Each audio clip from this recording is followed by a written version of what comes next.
আওয়ামী লীগের কার্যক্রম নিষিদ্ধ ঘোষণা করেছে অন্তর্বর্তীকালীন সরকার। স্বাধীনতা সংগ্রামে নেতৃত্বদানকারী দলটির বিরুদ্ধে এটাই প্রথম নিষেধাজ্ঞা। গত ১৬ বছরে দানবীয় ফ্যাসিবাদী শাসন, গণহত্যা আর লুটপাটের অভিযোগে জনগণের ক্ষোভ চূড়ান্ত রূপ নেয়। জুলাই আগস্টের ছাত্র জনতার গণ আন্দোলন, বর্বর দমন এবং শতাধিক প্রাণহানির দায়ে আওয়াজ উঠে আওয়ামী লীগকে নিষিদ্ধ করার। বিভিন্ন দল ও সংগঠনের টানা কর্মসূচি, শাহবাগের অবস্থান শেষে আসে ঐতিহাসিক ঘোষণা। ওয়ালটন আবারো মিলিনিয়ার অফারে ওয়ালটন ফ্রিজ কিনে আপনিও হয়ে যেতে পারেন মিলিয়নিয়ার।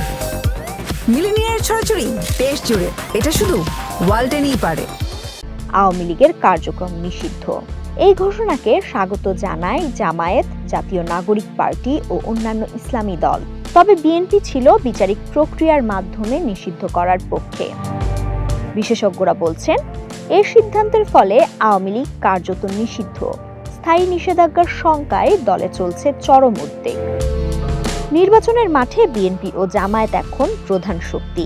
ইসলামী আন্দোলন গড়ছে নতুন মোর্চা। এনসিপি চেষ্টা করছে অবস্থান পাকাপোক্ত করতে। আওয়ামী লীগের নিষিদ্ধ ঘোষণার পর তাদের নেতাকর্মীরা ভিড়ছেন অন্যান্য দলে। ভোটের মাঠে কৌশল বদলাতে পারে পুরো পরিস্থিতি।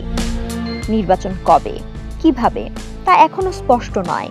মাইনাস ফর্মুলা সরকারের মেয়াদ বাড়ানো নিয়ে গুঞ্জন চলছে।